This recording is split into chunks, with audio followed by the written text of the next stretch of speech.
नमस्कार दोस्तों सोचो एक ऐसा मूवमेंट जहां इंडिया की तरफ से पाकिस्तान की हिपोक्रेसी और उसके टेरर नेटवर्क और पॉलिटिकल गेम को पूरी दुनिया के सामने एक्सपोज किया गया हो। और उस मूवमेंट में स्टेज पर होते हैं दो अपोजिशन पार्टी के बड़े बड़े नेता, जिनमें से पहले का नाम तो है शशि थरूर और दूसरे का नाम है असरुद्दीन ओवैसी। लेकिन सोचने की बात तो यहाँ आती है कि प्राइम मिनिस्टर मोदी ने इन दोनों को ही क्यों चूज किया, उन लोगों को जो जनरली प्राइम मिनिस्टर मोदी के ही पॉलिटिकल राइवल्स होते हैं। तो इस वीडियो में हम डिटेल में समझेंगे स्ट्रेटेजी, डिप्लोमेसी और पावर पॉलिटिक्स के पीछे का असली game. So please stay turn till the end. तो आइए सबसे पहले समझते हैं ग्लोबल सिनेरियो। तो यूएन यानी कि यूनाइटेड नेशन जैसे प्लेटफॉर्म पर क्रेडिबिलिटी और वॉइस काफी मैटर करती है। तो जब आप एक टेरर नेशन को एक्सपोज करना चाहते हो तो आपको चाहिए होती है इंटरनेशनल लेजिटिमेसी। तो प्राइम मिनिस्टर मोदी की फॉरेन पॉलिसी का एक एक्सपेक्ट है non partition unity on global issue. और यहाँ पर आता है रोल शशि थरूर जैसे लोगों का, जो कि ऑक्सफोर्ड एजुकेटेड और फॉर्मर यूएन डिप्लोमेट रह चुके हैं और ग्लोबल नैरेटिव्स के मास्टर, जो कि उनकी बात पूरा देश सुनता है। और अगर वो पाकिस्तान के टेरर लिंक्स के खिलाफ फैक्ट बोलते हैं तो उसकी क्रेडिबिलिटी भी 10x होती है। और सबसे मेन बात, क्योंकि वो रूलिंग पार्टी बीजेपी के नेता भी नहीं है।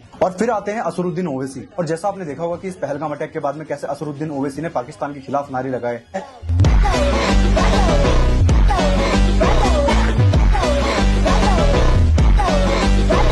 और सारी मुस्लिम आवाम को एकजुट करके पाकिस्तान के खिलाफ होने को कहा। तो आइए जानते हैं क्या है इसके पीछे की स्टोरी कि क्यों प्राइम मिनिस्टर मोदी ने असरुद्दीन ओवैसी को चूज किया टेरर लिंक्स को एक्सपोज करने के लिए। तो असरुद्दीन ओवैसी एक फायरी स्पीकर और एक strong voice from the Muslim community है। तो जब वो पाकिस्तान के टेरर एक्सपोज करते हैं तो ये बात पूरी दुनिया तक फैलती है और इसीलिए पावरफुल मैसेज पूरी दुनिया तक जाता है। और जैसा आपने भी देखा होगा कि कैसे आतंकी हमले के बाद में इंडिया के मुस्लिम्स भी पाकिस्तान की टेरर पॉलिटिक्स को रिजेक्ट करते हैं। पर इसमें हमारे शशि थरूर का रोल क्या रहेगा? तो शशि थरूर को प्राइम मिनिस्टर मोदी ने 2016 के जेनेवा के यूनाइटेड नेशन में भी भेजा था। और उस टाइम पर भी मिशन सिंपल था, पाकिस्तान की टेरर पॉलिसी और टेरर फंडिंग और कश्मीर पर उसके फॉल्स नैरेटिव को एक्सपोज करना। तो उस टाइम पर भी शशि थरूर ने हिस्टोरिकल डेट, यूएन रिपोर्ट और क्लियर लॉजिक से पाकिस्तान की हिपोक्रेसी को एक्सपोज किया था। और उनका ब्रिटिश एक्सेंट, इंटेलेक्चुअल अथॉरिटी एक सॉफ्ट पावर बन जाती है इंडिया के लिए। और इसीलिए उनको स्ट्रेटेजिकली सिलेक्ट किया जाता है जब इंडिया को वेस्ट के सामने अपना केस स्ट्रॉन्ग बनाना होता है। तो लेकिन इन सबसे ओवैसी का यूनिक इम्पैक्ट कैसे पड़ेगा? तो अब आते हैं असरुद्दीन ओवैसी पे। तो उनका रोल थोड़ा और ज्यादा स्ट्रॉन्ग है, क्योंकि जब एक मुस्लिम एमपी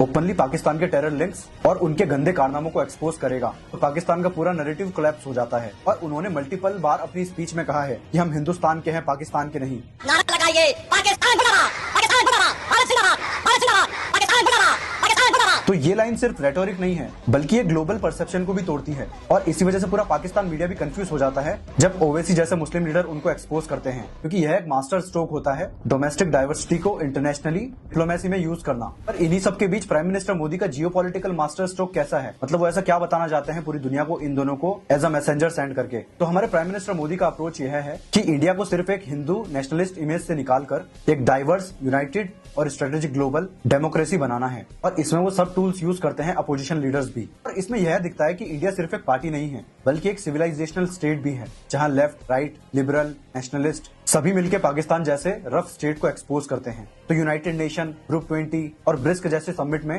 पीएम मोदी गवर्नमेंट बार बार ऐसे लीडर्स को इंक्लूड करते हैं जो पॉलिटिकल राइवल्स हो, लेकिन ग्लोबल स्टेज पे पावरफुल रिप्रेजेंट करते हैं भारत को। और जब शशि थरूर और ओवैसी जैसे लोग बोलते हैं, CNN, BBC, AI, जज़ीरा सब इंटरनेशनल मीडिया कवर करती है, क्योंकि उनकी इमेज सिर्फ इंडियन पॉलिटिक्स तक लिमिट नहीं है, बल्कि पूरा इंटरनेशनल और वेस्ट भी उनकी बातें सुनता है। और इन्हीं सब चीजों से पाकिस्तान की इमेज बहुत ही वीकन होती है। इसी बीच इंडिया को मैच्योर डेमोक्रेसी के रूप में मोदी की फॉरेन पॉलिसी का पार्ट बन जाते हैं, चाहे वो जाने या ना जाने। दोस्तों, हमारे प्राइम मिनिस्टर मोदी ये सब सोच समझ कर ही करते हैं। वो चाहते हैं कि पूरी दुनिया इंडिया को एक मैच्योर और यूनाइटेड कंट्री के रूप में देखे। और जब एक ही टीम में थरूर, ओवैसी और बीजेपी जैसे लीडर्स मिलकर पाकिस्तान को एक्सपोज करते हैं तो दुनिया को समझ आता है कि इंडिया अभी भी यूनाइटेड है, चाहे इंटरनल पॉलिटिक्स कुछ भी हो। तो ये है मोदी का असली डिप्लोमेटिक मास्टर स्ट्रोक, जहां दुश्मन भी उनके मिशन में इनडायरेक्टली काम आ जाते हैं। दोस्तों, अगली बार जब आप देखो कि प्राइम मिनिस्टर मोदी ने किसी अपोजिशन जैसे लीडर्स को यूएन प्लेटफॉर्म दिया है या फिर उसकी स्पीच को प्रमोट किया है, तो समझ लेना ये पॉलिटिक्स नहीं, पूरी डिप्लोमेसी का खेल है। तो आपको ये स्ट्रेटेजी समझ आई? क्या लगता है, क्या ऐसे पॉलिटिकल पार्टीज के कोलैबोरेशन और होने चाहिए? कमेंट में जरूर बताएं। और अगर वीडियो पसंद आई तो लाइक, शेयर एंड सब्सक्राइब करना ना भूलें।